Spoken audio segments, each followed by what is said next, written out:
These are the important MCQs from the chapter Transport in Plants. 1.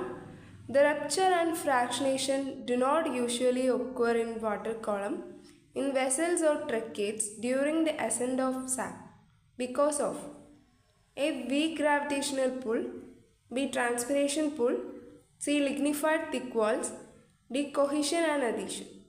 Option D. Cohesion and adhesion. Goat cells helps in A. Transpiration, B. Guttation, C. Fighting against infection, D. Protection against grazing. Answer option A. Transpiration. Guttation is the result of option A. Diffusion, B. Transpiration, C. Osmosis, D. Root pressure.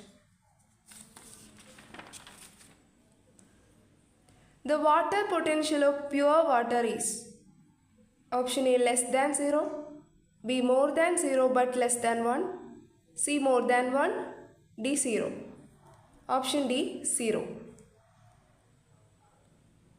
Root pressure develops due to A. Passive absorption, B. Active absorption, increase in transpiration, low osmotic potential in soil. Answer option B. Active absorption. Last question. A column of water within xylem vessels of tall trees does not break under its weight because of A. Lignification of xylem vessel, B. Positive root pressure, C. Dissolved sugars in water, D. Tensile strength of water. Option D. Tensile strength of water.